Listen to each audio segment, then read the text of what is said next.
cops on a mission to get jams since they let me free.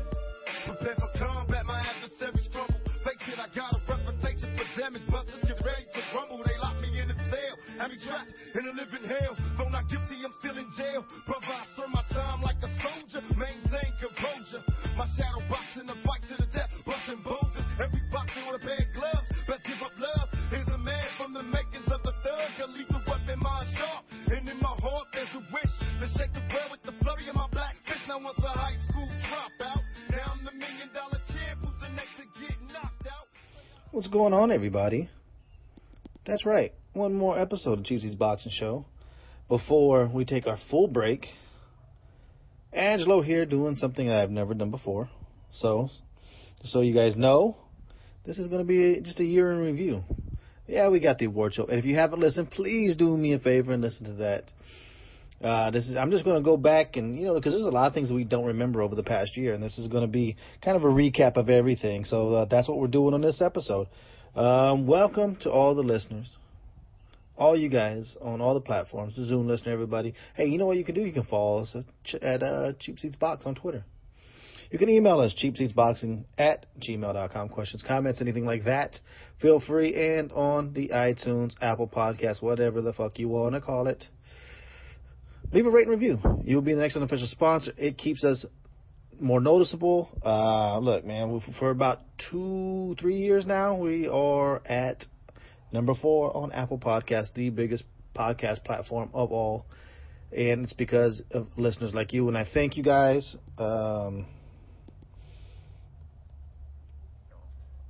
Just keep on doing it. Helps keep us noticeable, like I said.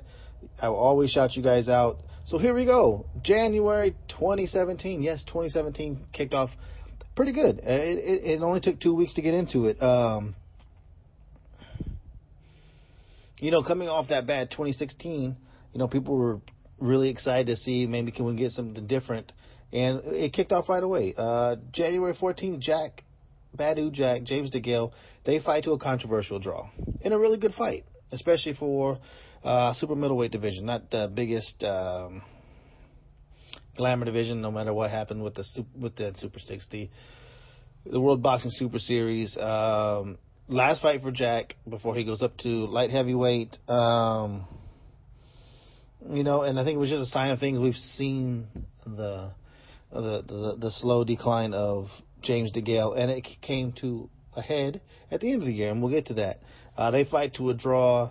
How about, remember this guy? Remember this guy who was a champion? He won his belt against Jose Pedraza. Gervonta Davis, TKO of Jose Pedraza in a fight that I actually thought Pedraza was going to win. I thought he was going to keep him on the end of his jab. I thought he was going to use his distance. And actually, Gervonta Davis showed to be even better when he stepped up the competition. If only he could have kept that momentum going. We know how his story ends up.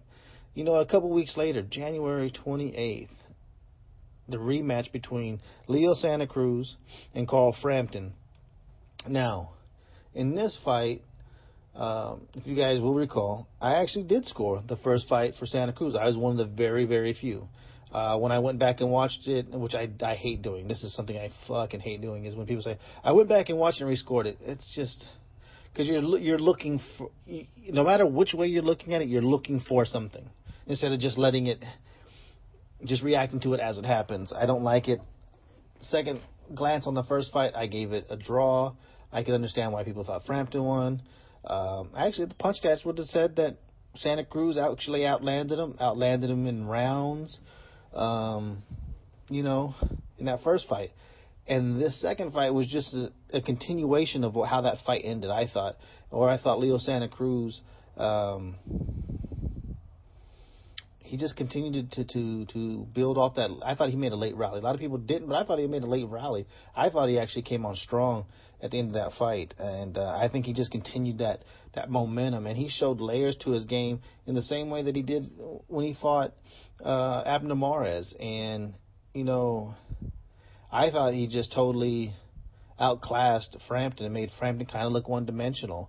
I know they'll probably never get a third fight. And even if they did, remember, because this fight, if I'm not mistaken, was really, really close. Was it a split decision? It was really goddamn close. It was like 2 points, 7-5, which did not go along with how this fight played out. This was an easy 8-4, even 9-3 victory for Santa Cruz, and yet somehow barely squeaked by a decision. And that was the reason I said after the fight that I didn't think there was going to be a third fight, and especially in Belfast. I mean, I think when you outland somebody by over 100 and something punches, and you outland them in 9 of 12 rounds, and outland them in power shots, I think it was 9 or 10 rounds. It may have even been 11. And you still barely squeak by with the decision. I don't see how you go into that guy's hometown, because you pretty much know what's going to happen. But it was a coming out performance for Santa Cruz. Unfortunately, like a lot of PBC fighters, they didn't capitalize. You know, they have their core group that fights continually, and then the rest of the guys are just, they don't capitalize on stuff.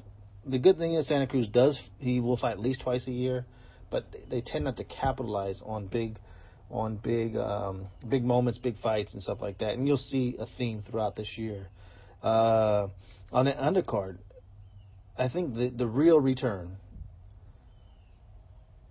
of Mikey Garcia versus Dejan Zlatikanen, people thought this was going to be a close fight.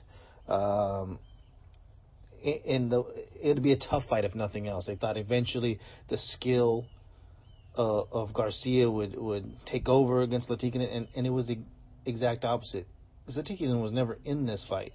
It was 3 rounds of just precision work from Garcia, and he bludgeoned Zlatikanen up until the point that he knocks him out in the 3rd round with one shot, as Zlatikanen falls flat on his face, and Garcia pretty much announces, "I'm back, and I am to be taken seriously." And he had a couple of moments this year. Also that night, Miguel Berchelt against Francisco Vargas in a brutal, tough fight. Berchelt gets a TKO in 11. People thought he could win this fight, especially after Vargas's fight against Takashi Miura and that comeback. Like, how much has he got left? He had a lot left in the tank. He was just not strong enough for the younger Berchelt. And Berchelt actually, later on in the year, actually shows himself to be even better than what we thought. February 3rd, not much to say. Luis Collazo ended the hopes of the Who Can Mexican and Sammy Vasquez. You know, a guy who was thought to be pretty decent, but was shown to be just a guy at 147. The next week, on the 10th in February, Robert Easter, Luis Cruz got a unanimous decision. Meh, whatever, nothing to say. On that same night, Ivan Baranchik and Abel Ramos fight in what can be called maybe a fight of the year. It was like my number 2. Multiple knockdowns. I think they each knocked each other down in the 3rd round. Just a great back and forth fight. It was actually, this is what Showbox has become. It's like Showbox to me has really taken over what HBO's Boxing After Dark kind of was, where you had the lower level guys who came and just put on tremendous performances, and that's what I think this lived up to. On the undercard, I think that night, this is where it gets all mixed up, but on that same night, Rashi Warren defending his belt against Zanat Zakyanov.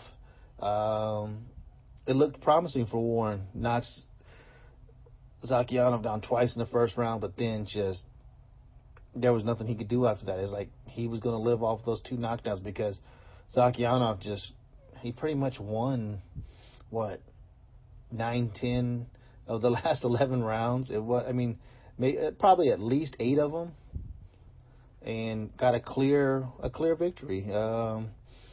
That was short-lived too, and you'll see that coming up later on this year. The next week,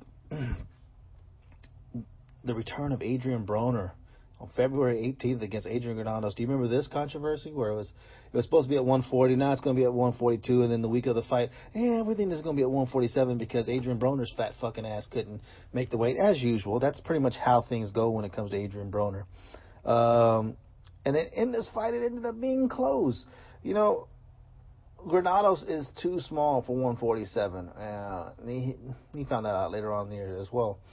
But this was just a sign of where Broner was, and people who bought this is like, see, Broner's tough. He's good. No. This was a fight at a weight that was comfortable for Broner.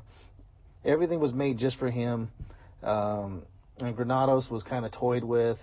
And I mean, give him credit, he's a tough guy, but I actually scored it for Granados, but looking at those punch stats, it was hard to argue with Adrian Broner, even though it was a split decision, and he talked shit like it was an easy fight. It was not that easy of a fight. It was tough.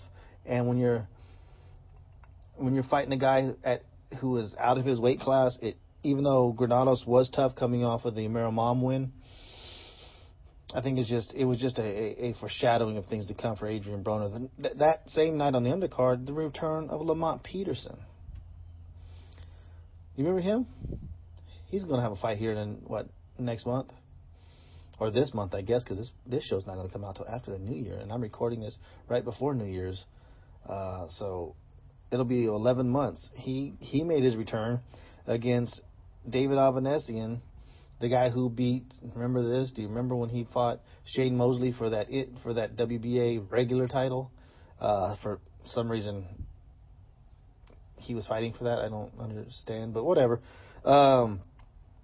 Lamont Peterson showed the difference in levels. Avanesian is a tough guy, but Lamont Peterson made this shit look easy. And people were really, really excited, because Lamont Peterson is a fan favorite. I mean, if you don't like Lamont Peterson, where he come from, the story, him and his brother, then honestly, you're kind of a cold, heartless bastard.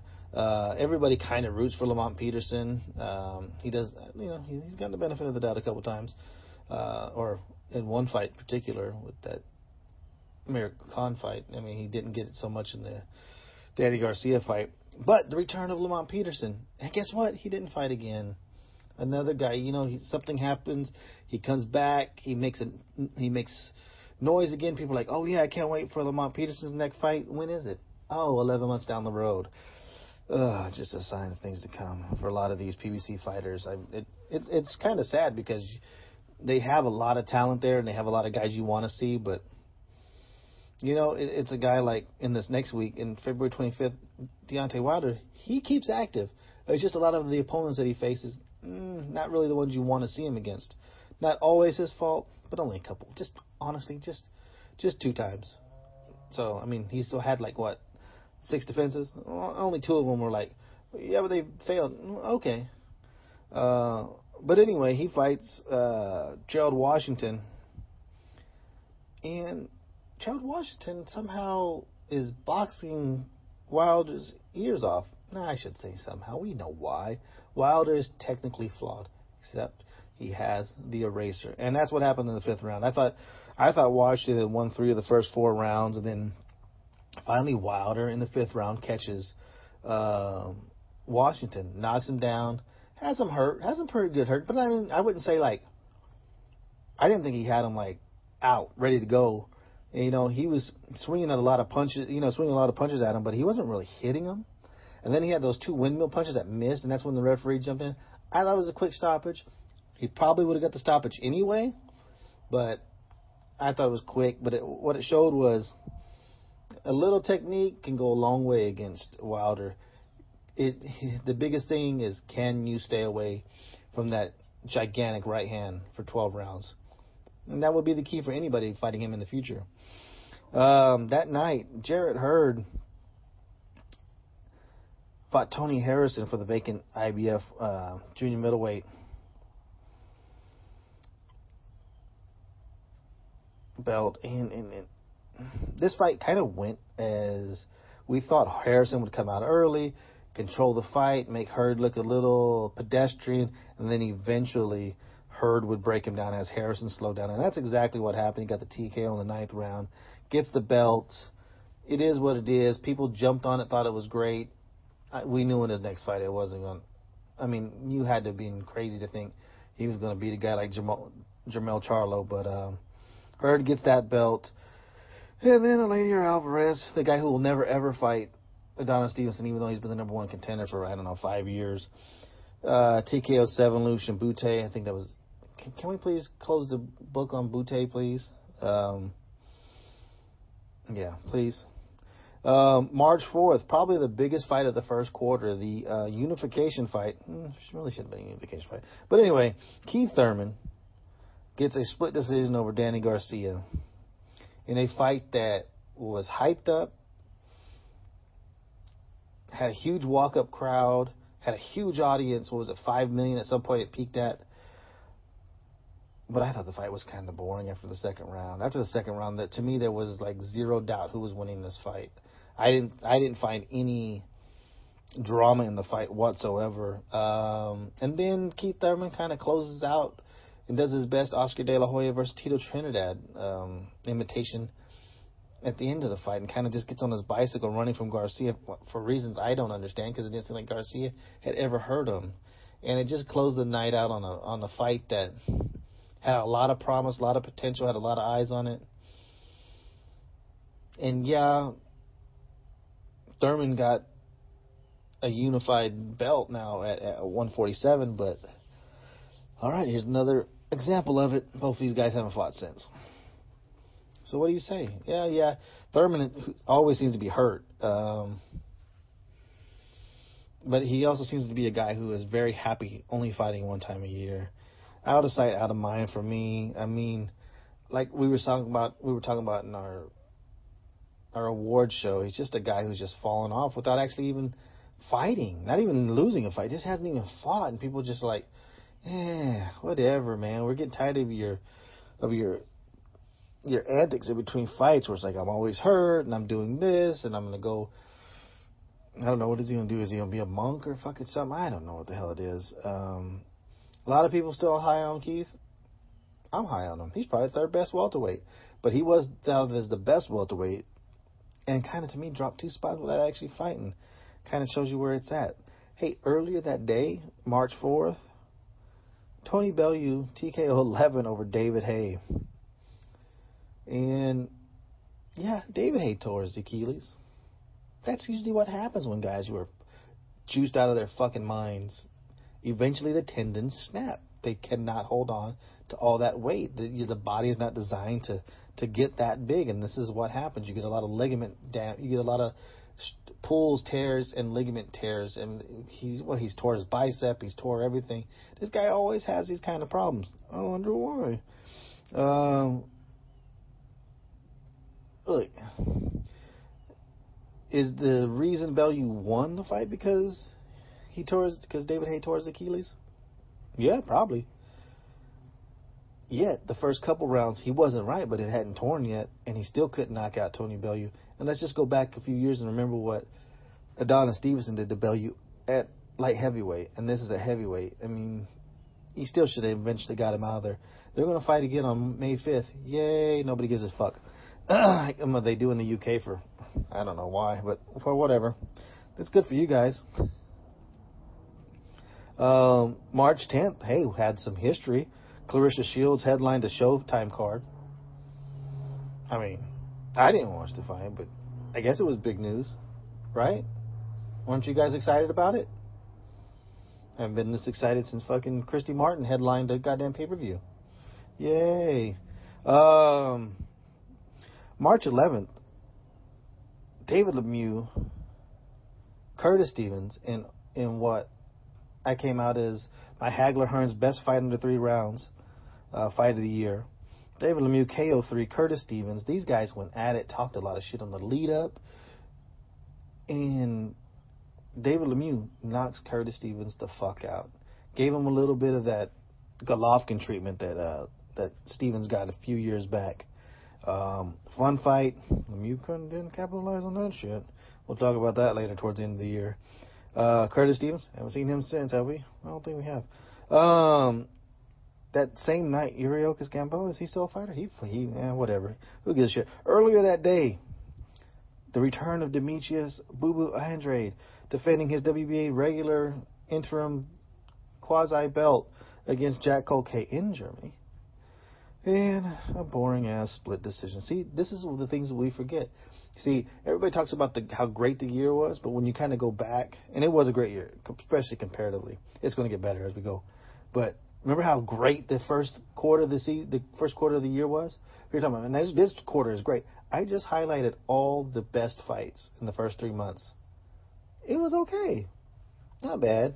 God damn, it sucks because in retrospect, this year doesn't seem as great as I thought it was. Oh well, let's get into the second quarter of the hold on, that wasn't the end of the first quarter. I am so sorry, guys. March 18th. This is why people loved the first quarter. I think it was all the last 2 weeks of March. Triple G gets the unanimous decision over Danny Jacobs. This was a close fight, guys. I don't care what anybody says. Golovkin fans will tell you that this was an easy win for Golovkin. Golovkin haters will tell you that this was a clear victory by Jacobs. Look, he knocked down Jacobs in the fourth, and this was a close-ass fight. I scored it 7-5 for Jacobs, but I also gave him like 3 swing rounds. And I'm a fan of Golovkin, but I had to call it how I saw it. Now, for people to say it's clear, no, just 1 swing round at 6-6, Golovkin wins the fight. To me, that's pretty much how close this fight was. If you had it either way, that's fine. If you had Golovkin winning 8 or 9 rounds, you're kind of fanboyish. I mean, it's hard to say. I guess you just gave him every benefit of every doubt. I mean, you could possibly make a case for it, but, you know.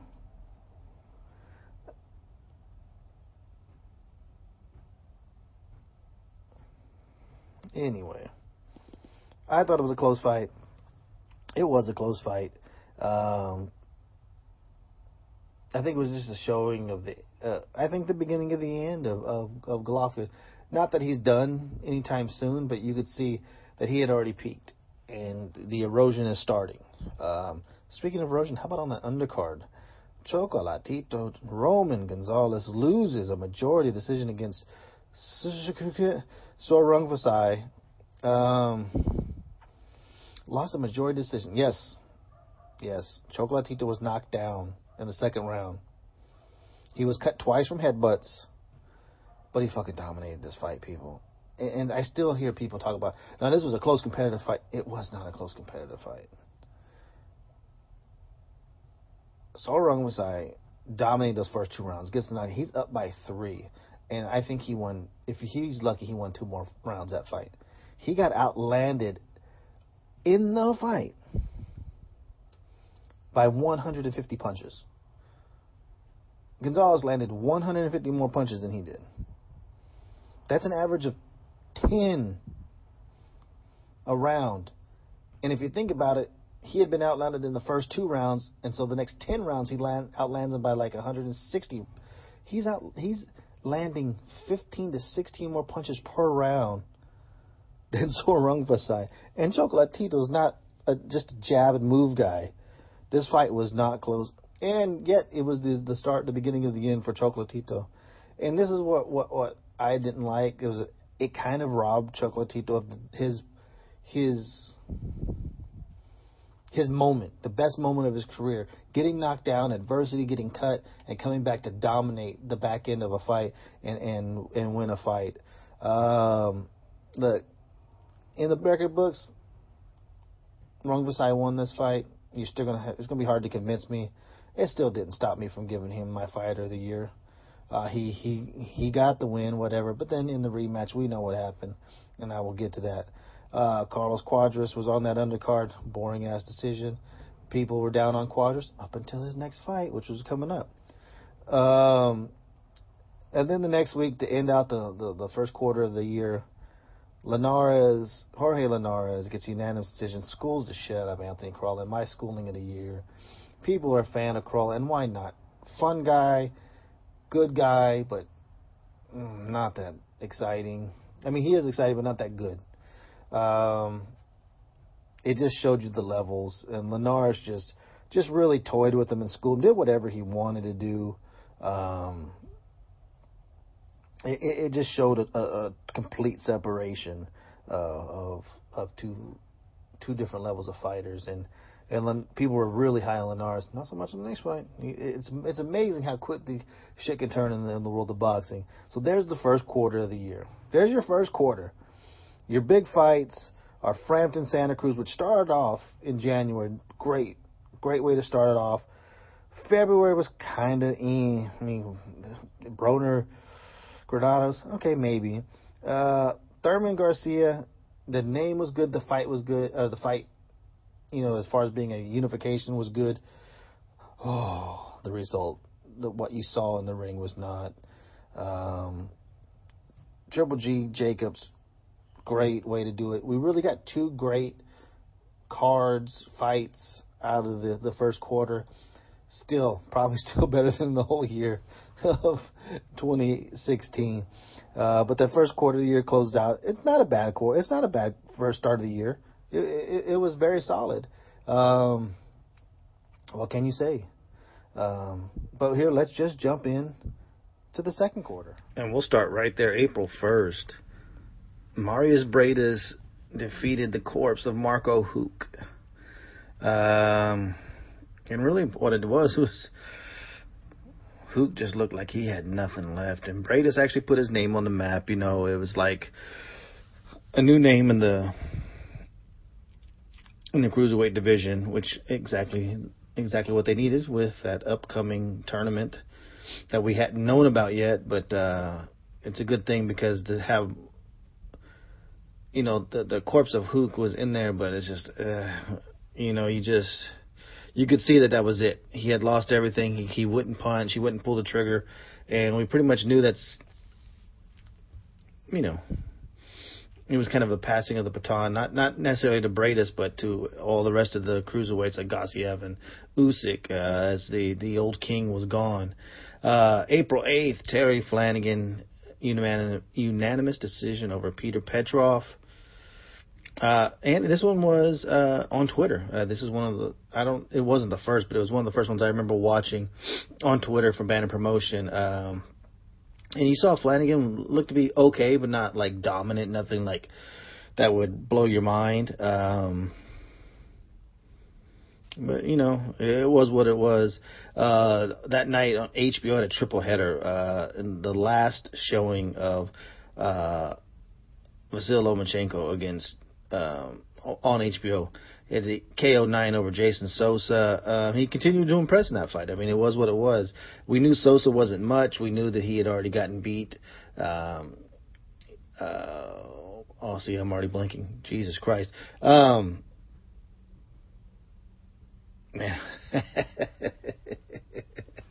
Oh, never mind. You guys know who the fuck he lost to. Well, he got what was it, a draw that he shouldn't have got? But anyway, yeah, see, this is why you have to write these things down, man. I swear to God, my fucking brain does not work. Alexander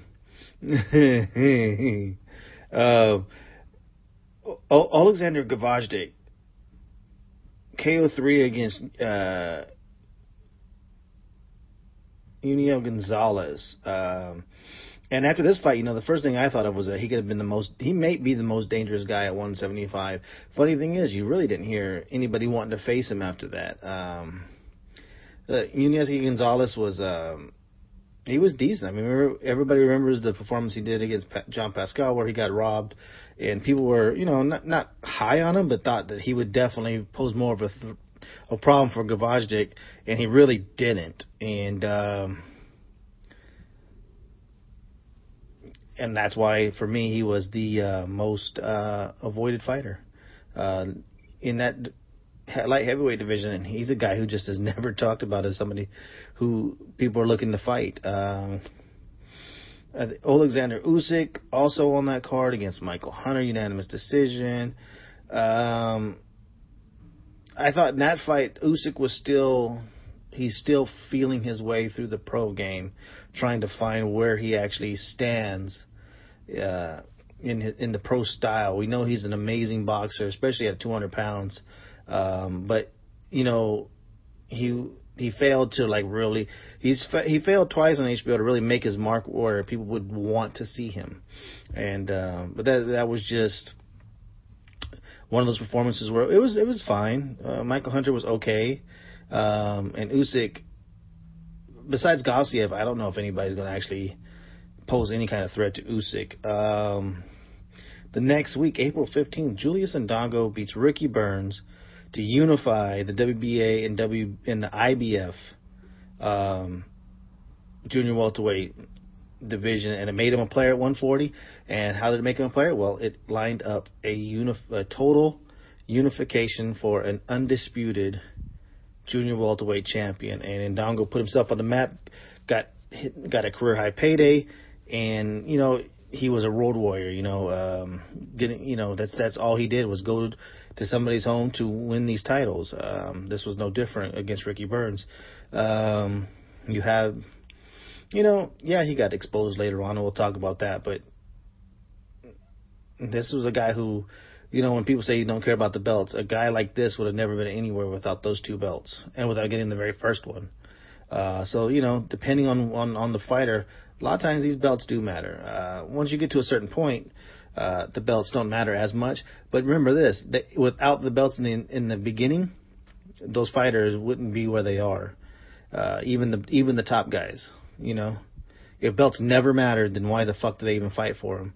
Why don't we just nobody worry about belts? We'll just go ahead and fight whoever, whenever, and we'll see who's the biggest star. That's not how this shit works. You've got to have some trinkets to make people want to take notice of you. The next week, a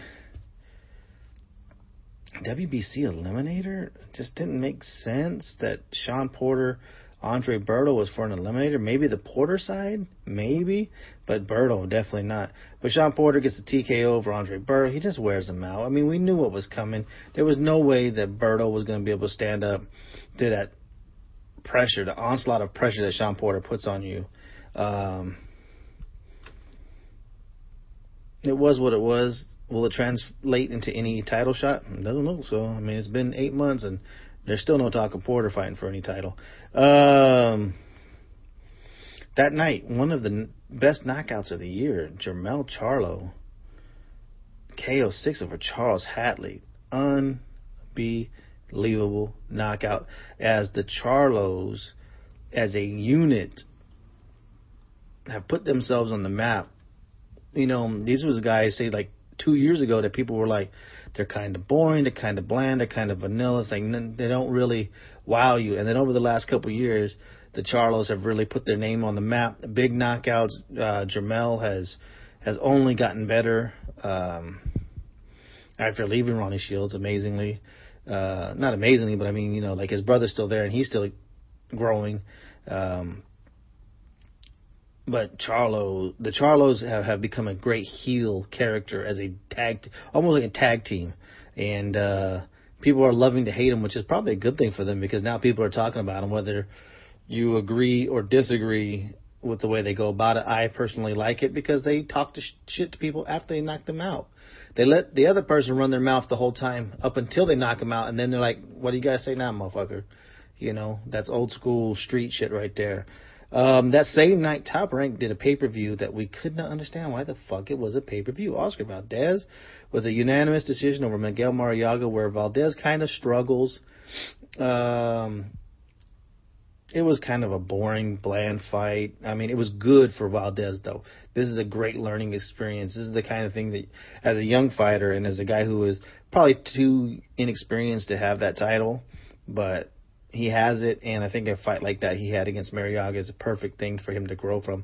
We're going to find out more about him coming up, whether this was a great learning experience or a little bit of an exposure of him. Also, Zerto Ramirez got a unanimous decision, and Diego Magdaleno were on that. There's a reason I'm sure that this pay-per-view did probably about 5,000 buys if they were lucky. Nobody gave a shit. Hey, there was one more fight that night. Avantil, Kurtsaitse, how the fuck you want to say it, Kurtzai, whatever you want to say. He had TKO of Tommy Langford for WBO interim title, middleweight title. This was the interim title that Billy Joe Saunders would never fight, would never defend. Do you remember him? Remember him getting busted by, what was it, something with the Russian mob or something? Or something, some runner? What was the whole story? Probably not the guy you want to talk shit to. There are certain people you just don't want to because the shit gets real. I think he was one of them.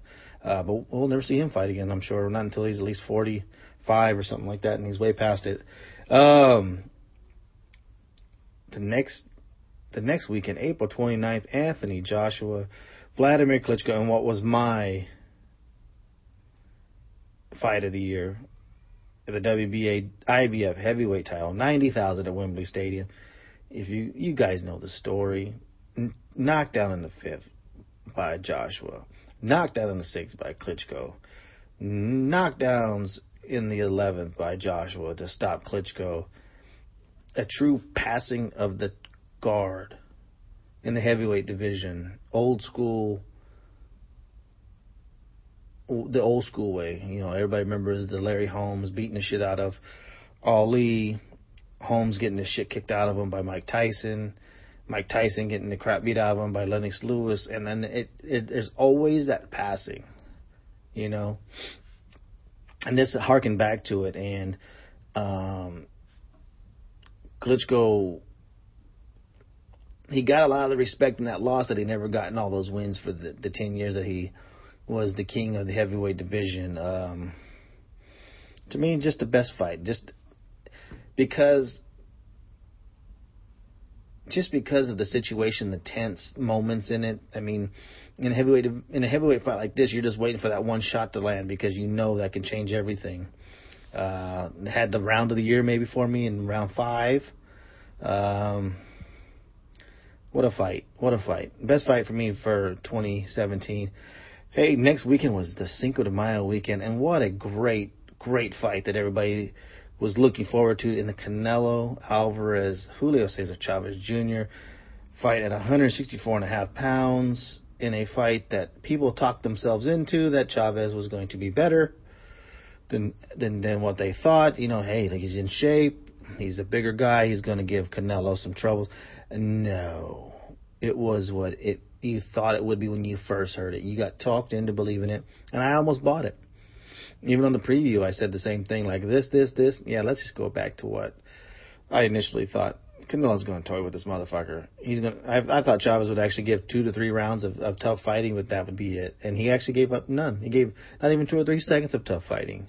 It did big numbers, almost 1 million pay-per-view sales. I'm sure they reported 1.18 million because that's what they always do. Is they always overestimate. But it was what it was, and it was just really a way of saying, I'm fighting Triple G next. It's like, so everybody paid not me, of course. Everybody paid their money to watch this fucking fight just so you could announce that you're going to fight Triple G? Who gives a shit? Just get in the fucking ring and do this shit. Quit bullshitting around with it. That was my whole point of it. Like, I didn't need to see all that. Also that day, Joseph Parker fought against somebody we've never heard of. He won. The next week, it was light. Kalia fought.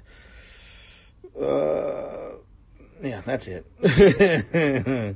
The next week, May 20th, Gervonta Davis KO3 Liam Walsh in the UK for the IBF, for his version of the IBF belt. Remember, this fight it took Gervonta Davis 3 tries to make the 130 limit for that title fight, and it was really just a sign of what was going to come later on this year for Gervonta Davis. Not a great year for him.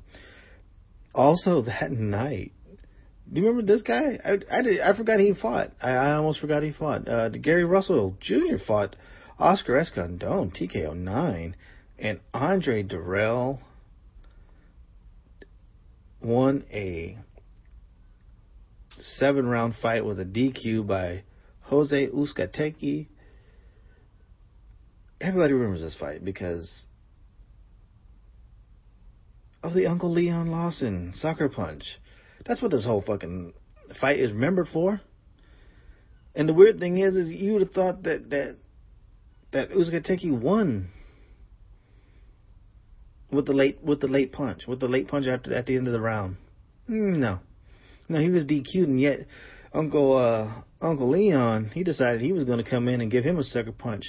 Bad form, by the way, too. You caught him with a clean sucker punch he wasn't looking for, and you really did nothing to him.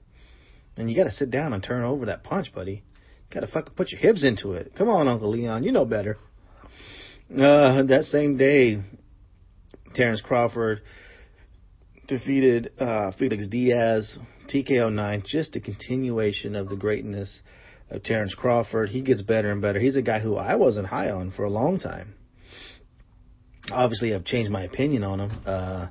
This was just to solidify that he's got the title, got defense. I like the Diaz fight. I forget who the other opponents were. I was okay with this because the other opponents I was bandied about, I was not high on.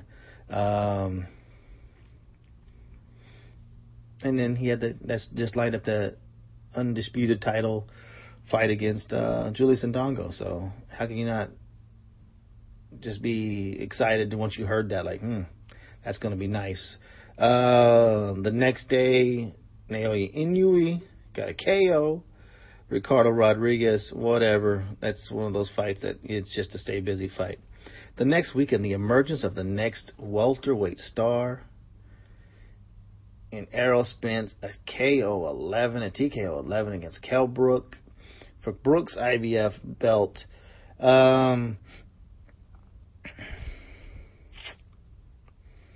What can you say, man? Brook kind of took it to him early, and then it was just the strength, the skill of Spence took over, and ended up breaking his other orbital bone. And a very impressive, tough first title fight for Errol Spence. Put him on the map. What was he coming off? Like an 8-month layoff or 9-month layoff onto this fight. Unfortunately, it's been it'll be another 8-month layoff where he fights against Lamont Peterson. Not the best way to take advantage and to try to capitalize on such a great performance. But nonetheless, Errol Spence puts his mark down as I may be the best welterweight in the world right now. That same day, over in the UK, was it in the UK? I think it was. George Groves TKO 6 over Fedor Chudinov for the WBA vacant 168 title. Groves finally gets that elusive title. He's arrived. He solidifies himself for the top spot in that World Boxing Super Series with this fight. Not really, but it was what it was. Hey, June 3rd. I was going to say Andre. I don't know. Adonis Stevenson, TKO 2 in the rematch nobody wanted to see against Andres Fonfara. And all it showed us was how far Fonfara had fallen. This rematch did not need to take place. The later Alvarez was on the undercard against Jean Pascal. He won that fight. But that's the fight that should have taken place.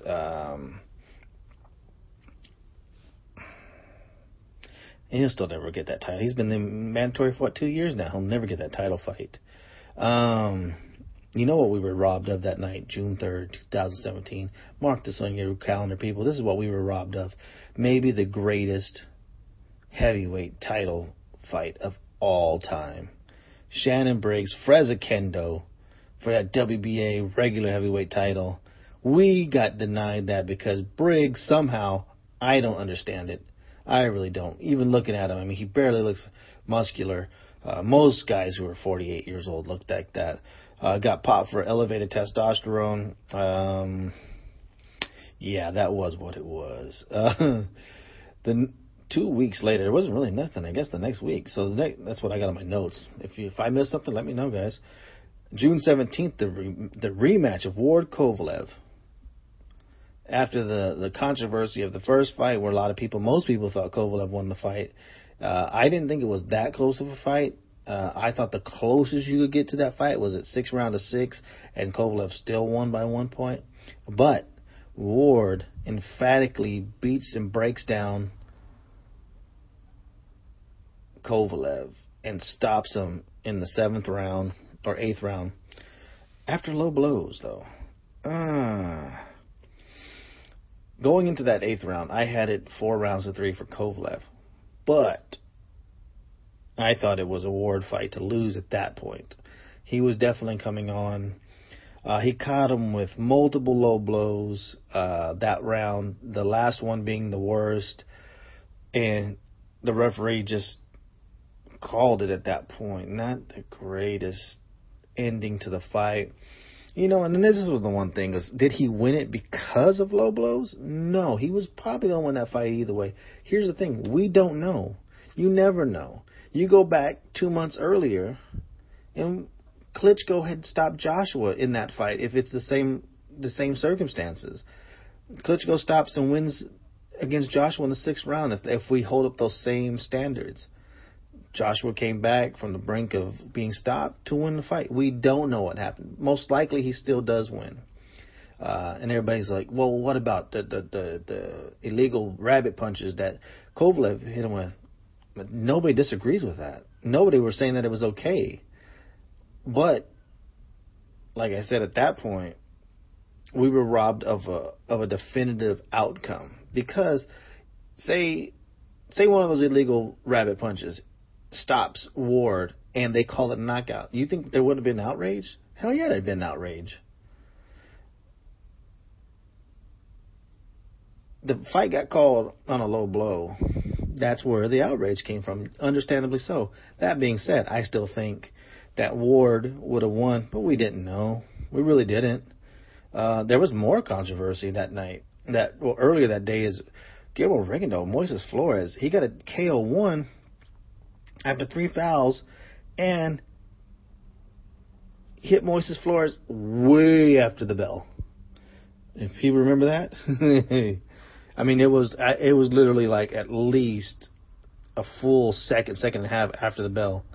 And I think it ended up getting changed to a no contest. It was a foul fest. Rigo was, I mean, you can start seeing the wheels come off, but he had gotten to that age. You want some more controversy? 2 weeks later, June 30th, Robert Easter, Denis Shafikov, in a very close fight for Robert Easter's IBF lightweight belt. It was a back and forth fight. I actually gave Easter the edge, 7-5. A lot of people had Shafikov 7-5. I couldn't argue either way. I really couldn't. The one thing I could argue with is that 2 judges had it a shutout for Robert Easter. And it's like, Ohio, are you trying to be Texas? Because that's our fucking deal. You can't have that shit. That's what we do here, goddammit. Don't infringe on our territory. We will defend that shit with the best of them. And that closed out the first half of the year. And you'll see the second half. I'll go a little bit faster through it. We kick off the second half of the year on the very first day, July 1st. Actually, I think it was July 2nd in Australia. But for us, it was July 1st. Manny Pacquiao, Jeff Horn, as Manny Pacquiao kicks off the new Top Rank ESPN deal from Brisbane, Australia. This was a fight that was rough and kind of tumble. Look, Pacquiao has obviously lost 2 to 3 inches off his curveball. He's lost at least 5 miles off his fastball. But he was still more than enough for Jeff Horn. And people who still try to argue that Horn won this fight, honestly, you guys are just looking for shit. I wish people could just be fucking honest, you know. I could see, no, I can't fucking see it. And this is, I don't understand. That's why I just don't get it. I don't get it. I thought he won at most 4 rounds. At most. I scored 9-3, by the way. At most, you give him 4 rounds. It really was no other way around. He landed 92 punches in 12 rounds. If you guys are doing the math at home, that's less than 8 punches a round. And yet some people still argue somehow that, no, I could see this was a close. No, it wasn't. No, it wasn't. Yeah, I've never seen it. But that fighter versus MMA guy was not close either. And people say, well, it was competitive. No, it wasn't. It was fake. It wasn't competitive. It wasn't. I didn't even need to see it to know that wasn't competitive. But that's how Top Rank kicks off their ESPN. Hey, does good numbers, gets a lot of controversy, people talking about it. I guess they got the fucking job done. The next week, Josh Taylor, and this is a UK grudge match of 2 young guys, TKO7 O'Hara Davies. I mean, Taylor takes him to fucking school and just shows that there are 2 different levels to this prospect game. And Josh Taylor is on that other end of it where this guy could be a fucking star. At least a humongous major player at 140 pounds.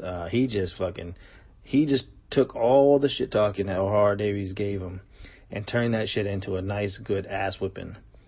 July 15th, Miguel Berchelt, UD 12, unanimous decision against Takashi Miura for Berchelt's WBC belt. And what we saw in this fight was that Miguel Berchelt had a little bit more wrinkles to his game than just a fucking brawler and a guy who will just lean on you and fucking wear your ass down. There's some skills hidden in there. There's a little diamond in the rough. The end of Takashi Miura, the ascension of Miguel Berchelt. And if there's anybody at 130 I want to see Lomachenko fight, it's Miguel Berchelt. I think that he has different wrinkles to his game. And if Loma does what he has been doing to all his opponents against Berchelt, then you got to do what you got to do and go find your fights wherever you can find them. Jezreel Corrales got a majority decision against Robinson Castellanos. I don't know. That fight was what it was. I don't know. That wasn't... That one left a bad taste in my mouth. It's like I'm trying to remember the fight now, but I was like, that one just did. I remember that not leaving a good taste in the mouth. But that's okay. Shit changes coming later on. Joe Smith Jr. loses 9 rounds to 1 against Sullivan Barrera. I think this fight was a 12 rounder. They moved it to 10. Sullivan Barrera reestablishes himself as a name at 175. Fucking just destroys the Great White Hope and Joe Smith Jr. Was he really that? I don't know. I just want to say that because why not? It was fun. But the guy who was actually my fighter of the year last year, fuck it, I gave it to him. Fuck it, I didn't give a shit. He earned it. Remember, it's funny too because when we did the show, I couldn't remember who it was. That's who it was. But ended the construction workers shine at 175, and we haven't seen him since. That night there was a funeral. It was for Robert Guerrero as he got knocked out or stopped in 3 by a very fat, slow Omar Figueroa, who could be fighting Adrian Broner coming up pretty soon. Yay us, huh? 2018's shaping up to be a fucking barn burner. And also that earlier that day was it in the UK or was that one in Germany? I can't remember. See, this is why you go back and look at these things. Chris Eubank Jr. got a unanimous decision over Arthur Abraham to establish himself as a player at 168 pounds for that vaunted IBO super middleweight title that Eubank Jr. polishes so nicely every time he's doing a press conference. That was what it was. Abraham had moments, but not very many. And people were talking about, look at how great Chris Eubank has been. He's gotten much better. And this is also the guy that Gilberto Ramirez, who's really not lighting the fucking world on fire, shut out. So, and like a year earlier. So it was, to me, it wasn't that impressive. You know what was impressive? And something that I called a very easy fight when people were trying to convince you that it wasn't, was the next week in July 22nd as Mikey Garcia got a unanimous decision over Adrian Broner. I found a way to give Adrian Broner a round because I was feeling generous. So, leading up to this fight, everybody, Broner's too big at his best. Bull fucking shit. You guys knew when you heard this fight, like, as soon as you heard it was at 140 pounds and there was no way it was going to go any higher because of the $500,000 per pound penalty that there was, you knew this fight was done.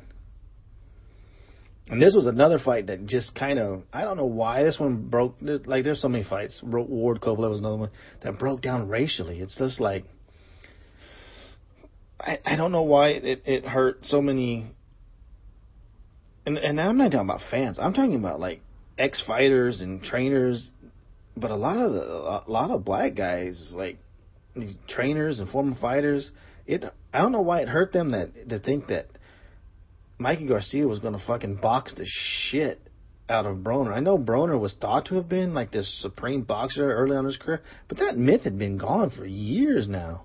So I didn't understand why people were still holding on to that. Broner at his best is going to beat Mikey probably pretty easily. No, this fight was never fucking close. This wasn't close when they announced the fight.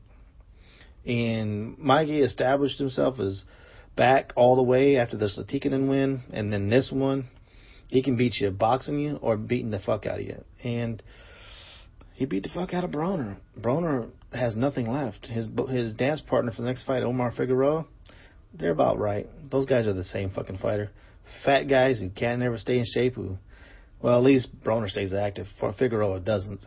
The one thing is, Figueroa did come out saying he likes craft beer. So do I. So I'm okay with him gaining weight. You got to do what you got to do. The struggle is real.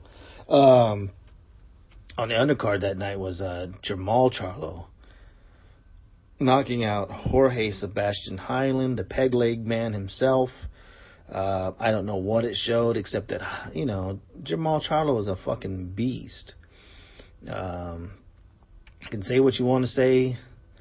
There was little rumblings of, he's not taking tests and everything, but he's in the clean boxing program, and as long as you're in there and you're not getting popped, there's not much you can do. There's not much you can do about it. Jarrell Big Baby Miller defeated Gerald Washington. Nothing special. It sucked. Miller's too fat. Until he gets serious, he's not a fucking player.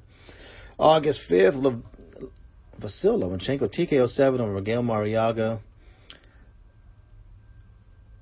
This was the second fight on the top-ranked ESPN deal. Lomachenko just keeps on progressing, and he shows that he is a next-level talent. But, this all it showed was he needed to step up in competition because Mariaga was a guy coming up who had just gotten beat by a guy who people don't think nearly as high of in Oscar Valdez as they do Lomachenko. This set up a search for an opponent, and then, of course, we got the Brigo fight later on. 2 weeks later, Terrence Crawford makes history, becoming an undisputed junior welterweight title holder, beating Julius Ndongo in 3 in Omaha in front of a fucking packed house. Remember, he knocked him out. He jumps up. It's like you could see that picture just being shown for the rest of Crawford's career, as this is that moment where Crawford kind of arrived, and he had already been there, but it was like when you do something like this, that is next level shit, and that is pound for pound type shit. You know how me and JP do it. We don't just do it off our eye test. We do it off what have you done in the ring. And what has he done in the ring? He got a fucking unified, undisputed title. That's what he did. Amazing performance. I think he was JP's Fighter of the Year just simply because of that. And you cannot argue one bit with that. Alexander Gvozdyk fought that night against Craig Baker. Whoop-de-fucking-do. We knew a guy like Baker was not going to be able to last with a guy like Gvozdyk. August 25th, Sergey Derevyanchenko, TK.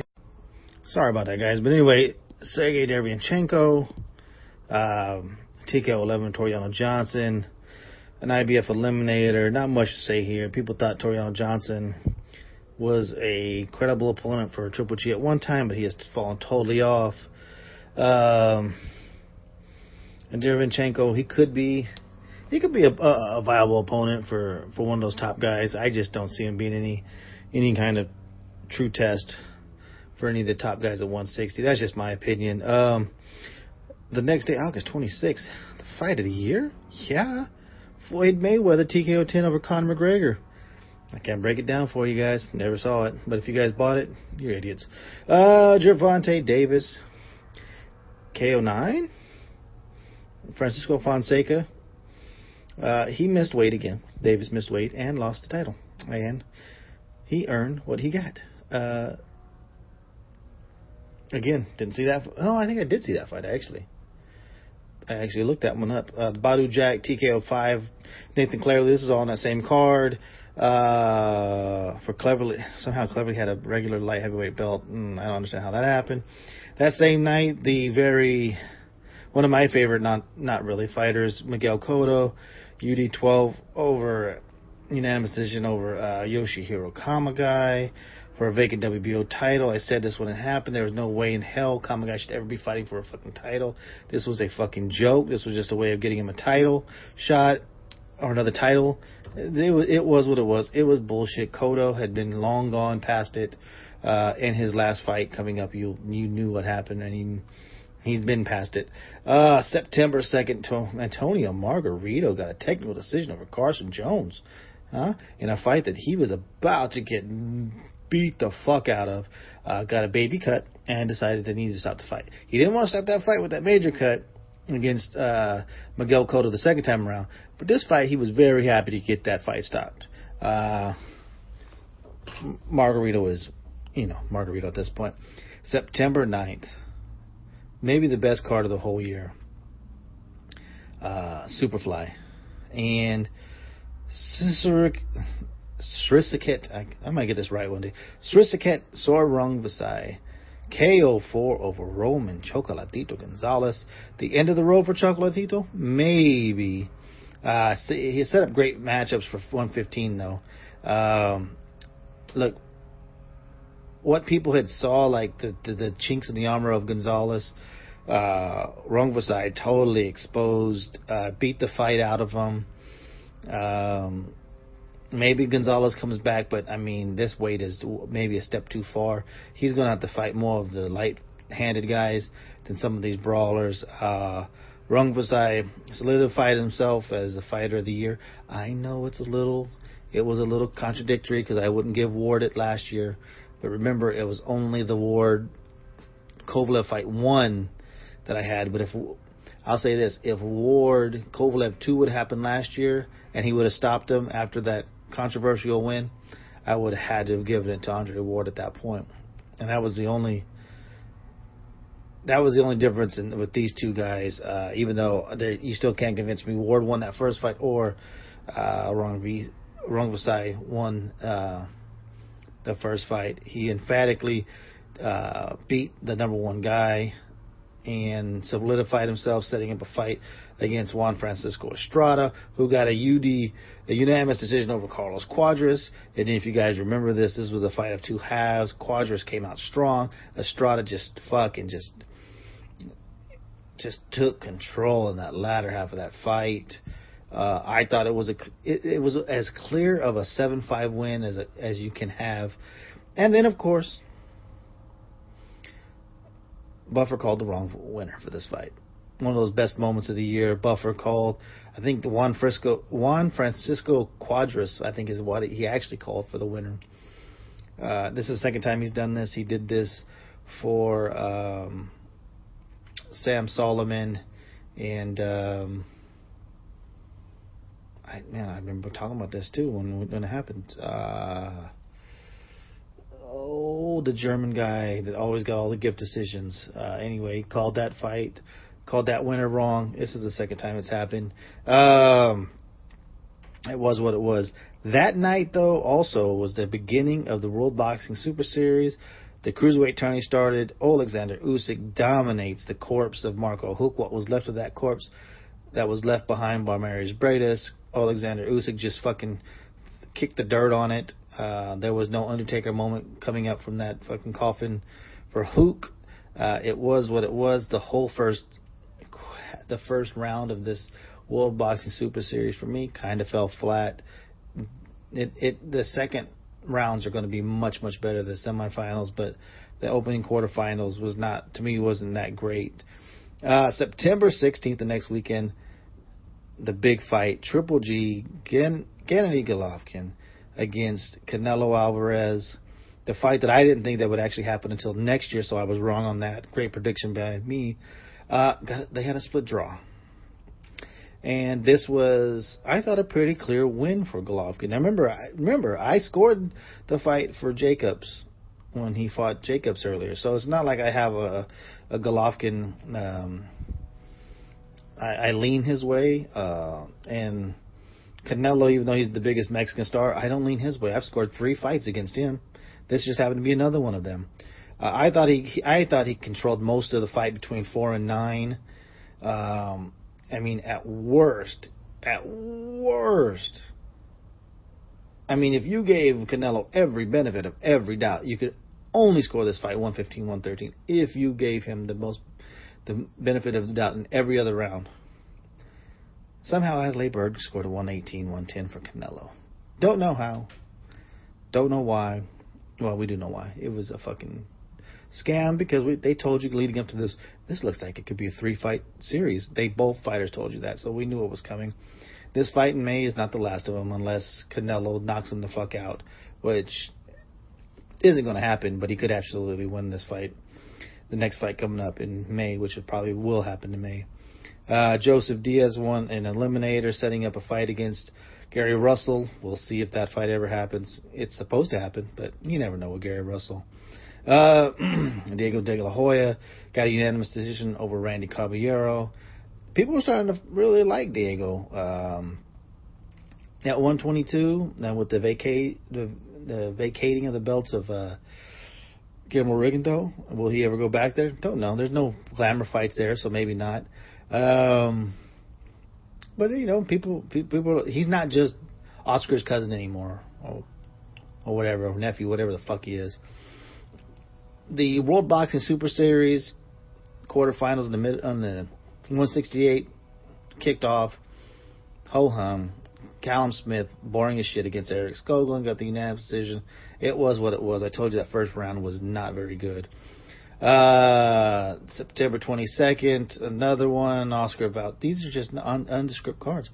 Oscar Valdez got a win against Genesis Cervania, and Gilberto Ramirez got a unanimous decision over Jesse Hart. This was also on ESPN. This one was what it was. It was hope to see something better from Valdez next year. This wasn't the best year for him, but he didn't lose his title, so good for him. September 23rd, Junior Dos Chicos. I guess this could have been on my. This literally could have been on my Hagler Hearns. I only put the one fight of Curtis Stevens and David Lemieux. Junior Dos Chicos KO2 over Dmitry Kudryashov. And Kudryashov showed himself to be just slightly faster. Just slightly faster than that hairy-backed giant Valuev, the heavyweight Nikolai Valuev. Remember him back in the late 90s and early 2000s? Yeah, he showed himself to be barely faster than that guy. Dorticos knocks him out, and give Kudryashov credit. He fell as slow as he actually moved. It was amazing. Setting up Dorticos and Gassiev in the semifinal should be a great fight. Jorge Linares got a split decision over Luke Campbell. Not a great look for Linares. He didn't look that good. Campbell came on strong towards the end. Made that possible fight against Mikey look to be even more leaning to the side of Mikey. Wasn't the greatest look. They might run this one back. Look for them to run that back because Linares is fighting indescript guy coming up. Joseph Park got a majority decision against Hughie Fury and then danced with his cousin Tyson shortly afterwards. Probably the highlight of that fight because this fight was pretty boring. It was a majority decision, but make no mistake about it, Joseph Parker clearly won this fight. Marius Bradis got a unanimous decision over Mike Perez. Mike Perez left it all on the scales. Mike Perez is done. He looked great as a cruiserweight, but as far as body-wise, but as a fighter, not so much. October 7th. Oh, my God, we're in the final stretch. This is the last quarter of the year. Things start to slow down, and you'll see here. We'll go through this pretty fast. Chris Eubank Jr., KO3 over Avni Yildirim in the World Boxing Super Series quarterfinal. The best part about this was the press conference where Yildirim's or his team was telling Eubank and his dad that he would fuck his mother or fuck his wife in his bed and all that. That was good stuff. That was probably the best part of that whole thing. Leo Santa Cruz beat Chris Avalos on October 14th. Boo. Abner Mares, Andres Gutierrez. Mares wins, setting up a possible rematch for those guys. I think it's supposed to be. I can't even remember when it is. Nobody cares. Mares has been past it, and Santa Cruz has showed himself to be much better than this. It's that same day on Showtime, Erislandy Lara got a unanimous decision over Terrell Goucher in another classic Erislandy Lara snooze fest that made everybody go to sleep. White headline that fight. I'll never know. Jermell Charlo KO won over Erickson Lubin. Remember how everybody was high on Lubin, thought that this guy could be a big-time player at judo middleweight. And after he got knocked out, everybody changed their tune and says, yeah, I never thought that this guy was the real deal. It's amazing how quickly one person in one round can make everybody change their opinion, you know, in hindsight, on a fighter like Erickson Lubin. Jarrett Hurd, TKO 10 over Austin Trout that night. That was actually a pretty good card, especially probably the best card for junior middleweights ever. Trout fought hard. He was winning this fight, but he had nothing left in the tank after about round 6 or 7, and Hurd kind of wore him down, kind of like he did earlier in the year. That's who Hurd is. Trout showed himself well, though. It was that was a good fight for Jarrett Hurd. We'll see. I don't think he can hang with Jermell Charlo, even a Lara. Lara will bore the shit out of him. Maybe he can get to Lara, because that's the one chink in his armor is his chin. But that was probably one of the best cards on Showtime all year, top to bottom. That night in London, George Groves KO4 against Jamie Cox in their quarterfinal fight in the World Boxing Super Series. Like I said, that whole quarterfinals just it was what it was. Jezreel Corrales gets knocked out in the 7th round by Alberto Machado. Corrales came into this fight missing weight, lost the title there. He got the knockdown in, I think it was round 5 against Machado. He thought it was over. Machado, I thought, knocked down in the 6th, but it was not called, and then just fucking beats the living shit out of Corrales in the 7th, gets the stoppage. If I'm not mistaken, Puerto Rican. Is that he the only Puerto Rican champ at this point? Maybe there's one more who's not female. Murat Gassiev KO3 over Krzysztof Wlodarczyk. Oh, these damn Polish people. Gassiev's IBF cruiserweight title in that quarterfinal. Again, it was what it was, but that was his mandatory, so he had to fight that guy, unless it was Usyk had picked him. Whatever. Like I said, him versus Dorticos in the next round. Was it him against Dorticos? I think it is. Because they have that weird 1 versus 3, 2 versus 4 setup that no tournament has ever done in the history of ever. November 11th, Jose Ramirez TKO Mike Reed. Remember, Mike Reed was supposed to be a really close fight, maybe 60-40. Jose Ramirez gets a TKO in 2 rounds, solidifies himself in the junior welterweight division. Almost 1.5 million people watched. I think it was like 1.7 after the 2+2. Huge numbers for ESPN. And then the sellout, 13,838. Nobody sold more in the U.S. who was born in the U.S. than Jose Ramirez. The only people still selling more tickets than him were the last fights of Floyd Mayweather. Actually, I don't know. Actually, this might have sold more than that fight, because they only had 13,000 for that Mayweather-McGregor fight. Canelo and Triple G, but they're not from the U.S.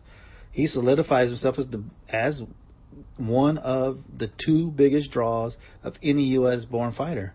It was a huge statement. He's got a fight against Amir Imam coming up, and so we'll see what Ramirez can do. I know that's going to be in New York. I'm not really big on that, but if he can get the title there and bring it back to Fresno, I may have to make a trip home for that shit. That same night, Artur Beterbiev, he got the stoppage in 12 against Enrico Kaling, whatever the fuck you want to call him. And how somebody can throw 1,100 punches and be boring, I don't know. But Beterbiev actually did that shit.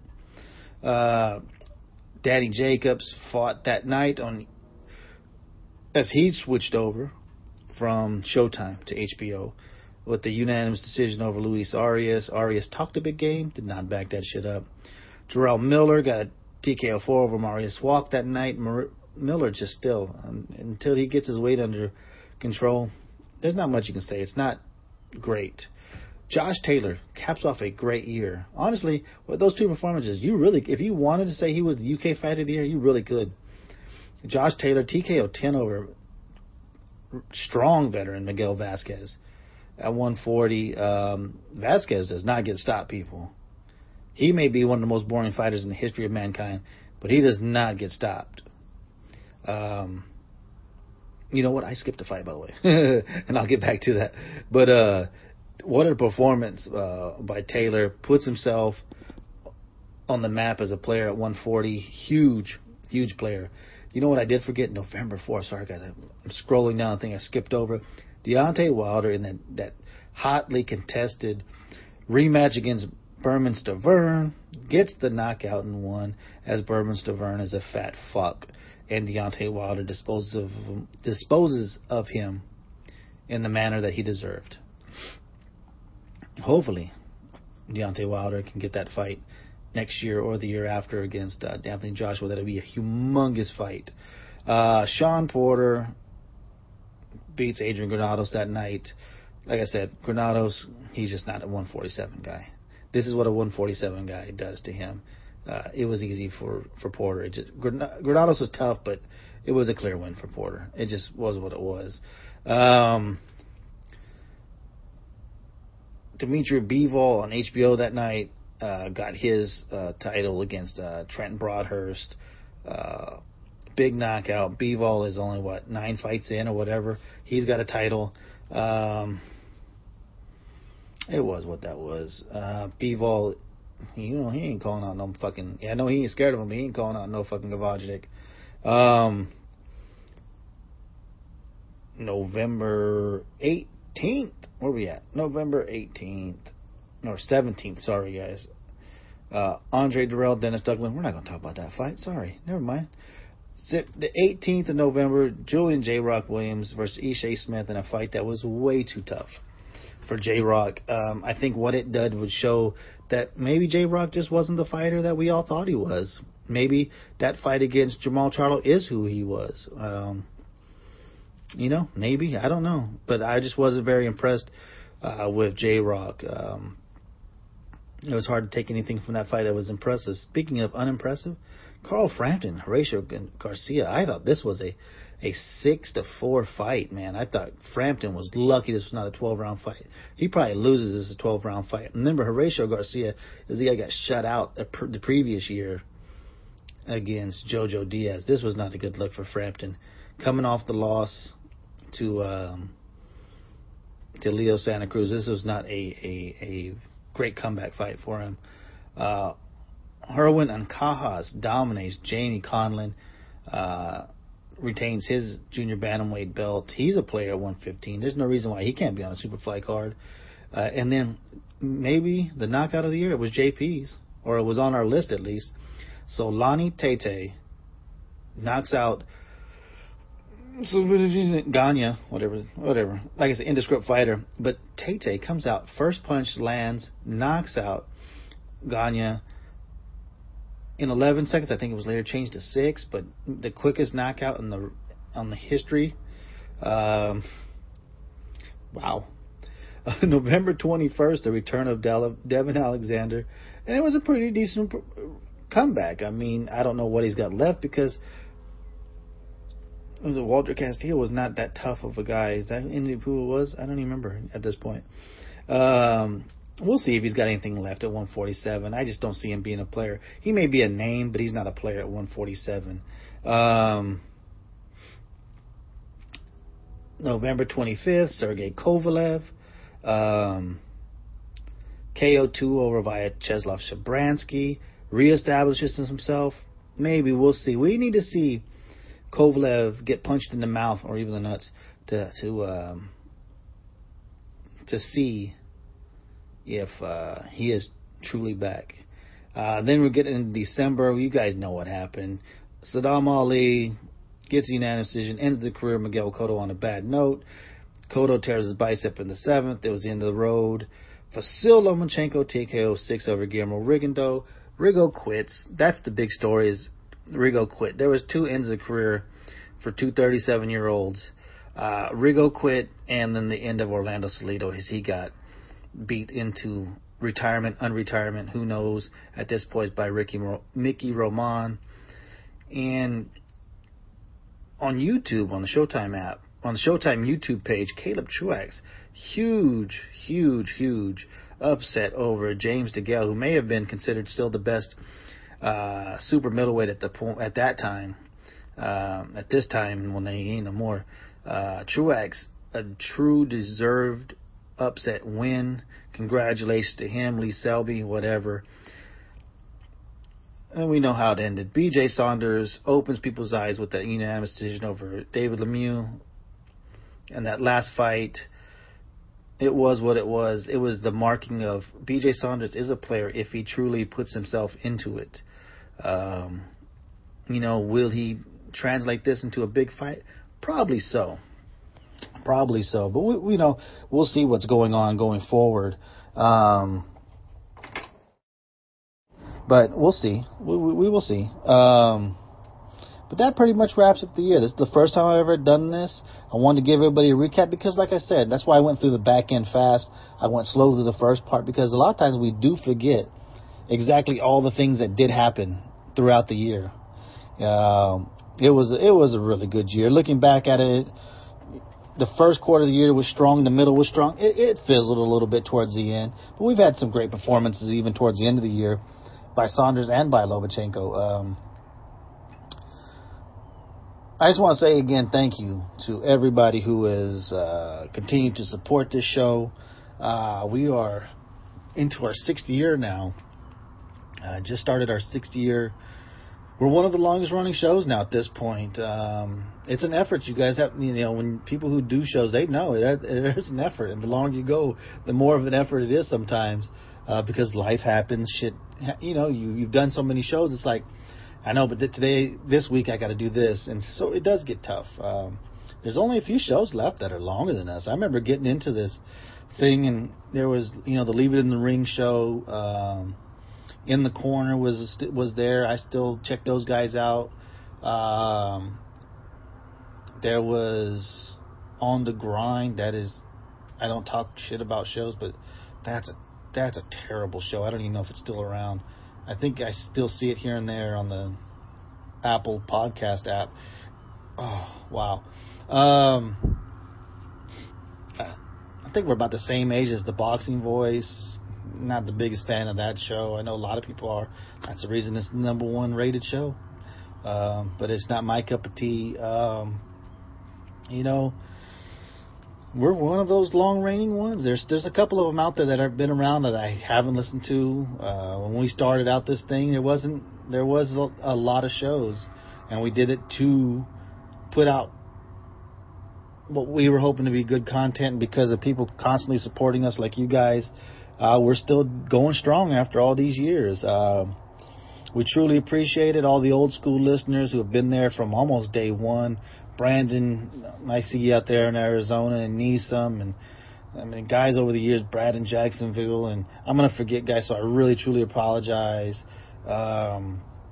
Newer ones like oh God, I'm gonna piss myself off by doing this. Oh my God. See, now I almost need to pause the show. Man, now I had it in my head and now it's gone. That's what happens when you get old. And guys like Patrick Smith. See, I told you I'd remember. It would come to me. Cat Clemens. Tony Sheffield, all the old school guys, man. I appreciate you guys. Shout out. Man, if you guys want to check out some shows, man, I'm always down to fucking promote shows. If you guys are doing a podcast and I don't know about it, hit me up on Twitter at Cheap Seats Box. I will retweet your show. Just do me a favor and retweet. I like to do that, man. I've retweeted a lot of shows out there, and you know, we don't have the biggest following as far as Twitter, but go look at our ranking on all the platforms. We're high up there. We're as high as anybody. We're one of the highest rated shows on Apple Podcasts, which is the biggest one. We're not very high on. I know we're not very high on YouTube. We have almost 0 following on there. If you guys can help us out there, TuneIn Radio, Stitcher, Google Play. We're top 10 in all of them. So you know, look, man. I mean, not the toot our own horn, but we. You know, when we tweet your show out, just do us the favor and tweet our show out. Retweet it out, man. Because all I want to do is get your show out to everybody we can. So if you guys haven't done that, do that, man. Retweet the show. Continue supporting us. We appreciate you guys. If you guys want to check out some other boxing podcasts, like I said, In the Corners one, Tell the Tape, my guys, Kenny and Vince, they had me on the show earlier in the year. I've had Vince on our show. In the UK, what about our guy Martin at the New Age Boxing? Check out New Age Boxing podcast. Those guys, probably one of the best shows out there, just bar none, any show. UK is probably my favorite show. Go check those guys out. Great stuff from those guys. You guys know, I tweet all kinds of shows. Boxed Out Podcast, those are my guys. Those guys always show support. I love those dudes. Sunday Puncher, go check those guys out. I'm just rattling off shit. Beyond the Ropes, go check those guys out. Boxing Asylum, all the shows. Man, just support everybody, man. We're not going to be everybody's cup of tea, and those shows won't be everybody's, but go out, support everybody. I support all you guys. You guys want me to retweet your show? Tag me in it. I'll retweet your show. Go for it, man. New guys starting out shows. I know Split D Boxing. He's been cool with me, man. Go check out his show. His show it's a good quality show, man. He's just starting out. And he's ahead of the game, man. He's ahead of the curve, man. It's a tough start. Check him out. Like I said, I'm going to apologize for the ones I do forget. Apologies. Continue following us. Check us out. In a few weeks, we will start with the what's the big fight? Lamont Peterson, Errol Spence. We'll start there. We'll see you guys in a few weeks. I appreciate everybody who's always supported us. Thank you so much, guys. Great 2017. I hope you guys enjoyed this. This is the first that I've ever done. We'll see why this responds. Respond to me if you guys like this. If you didn't, I ain't doing this shit next year, because this shit was a lot of fucking work keeping notes. I don't do notes. You know that, guys. But like JP said, you know how this goes. This is where the fighters fight and the fans commentate. And you know we do it just like you from the cheap seats, because we ain't buying no tickets, goddammit. Peace. Again, I'll be the next heavyweight champion. Call me crazy, but no one can face me. I'm the product of the